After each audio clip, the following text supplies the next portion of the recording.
ব্রাহ্মণবাড়িয়ার নবীনগরে বিএনপির ধানের শীষ প্রার্থী অ্যাডভোকেট আব্দুল মান্নান মনোনয়ন ফরম জমা দিয়েছেন। উপজেলা নির্বাহী কর্মকর্তা ও উপজেলা নির্বাচন কমিশনারের কাছে আনুষ্ঠানিকভাবে প্রক্রিয়া সম্পন্ন হয়। স্থানীয় ও কেন্দ্রীয় নেতাকর্মীরা উপস্থিত থেকে উৎসবমুখর পরিবেশে মনোনয়ন প্রক্রিয়ায় অংশ নেন। বিস্তারিত থাকছে শেখ মিহাদের প্রতিবেদনে। ব্রাহ্মণবাড়িয়ার জেলার নবীনগরে ত্রয়োদশ জাতীয় সংসদ নির্বাচনে বিএনপির ধানের শীষ প্রার্থী অ্যাডভোকেট আব্দুল মান্নান সোমবার বিকেলে মনোনয়ন ফরম জমা দিয়েছেন।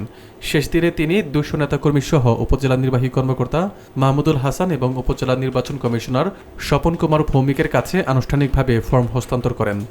মনোনয়ন জমা দেওয়ার সময় উৎসবমুখর পরিবেশ তৈরি হয় এবং জেলা উপজেলা বিএনপি ও অঙ্গ সংগঠনের নেতৃবৃন্দ উপস্থিত ছিলেন।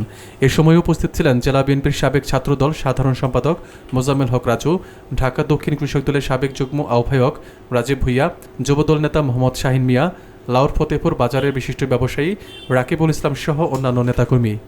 মনোনয়ন জমা দেওয়ার পর প্রার্থী জানান, নির্বাচনে অংশগ্রহণের মাধ্যমে তিনি জনগণের আশা ও বিশ্বাসকে সমর্থন দিতে চান এবং এলাকার উন্নয়ন ও জনগণের অধিকার প্রতিষ্ঠায় কাজ করার অঙ্গীকার ব্যক্ত করেন। রাজনৈতিক এবং উৎসবমুখর পরিবেশে অনুষ্ঠিত এই কার্যক্রম স্থানীয় রাজনৈতিক মহলে নজর কেড়েছে। এখান থেকে মান্নান সাহেব সহকারে আমরা আজকে আমাদের দেশনেত্রী বেগম খালেদা জিয়ার জন্য দোয়া করব ইনশাআল্লাহ। পরবর্তীতে আমাদের দেশনায়ক সহ আমাদের হাইকমান্ড থেকে ধানের শীষের যে মনোনীত প্রার্থী তাকে নিয়ে আমরা আমাদের মনোনয়ন জমা দিব। এর থেকে আর বড় কোনো কিছু বলার আমাদের নাই। আমরা গত 17 বছর কেন অপেক্ষা করছি? ভোট দেওয়ার জন্য অপেক্ষা করছি। কিসে ভোট দেওয়ার জন্য?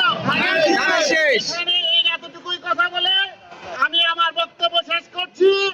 আশা করি আগামী দিনে আমাদের যা কিছু হোক না কেন আমরা আমাদের যাকে নেতা মেনেছি তাকে নিয়ে আমরা সামনে এগিয়ে যাবো ইনশাআল্লাহ। সবাইকে ধন্যবাদ, ভালো থাকবেন। বাংলাদেশ জাতীয়তাবাদী দল জিন্দাবাদ, বাংলাদেশ জিন্দাবাদ।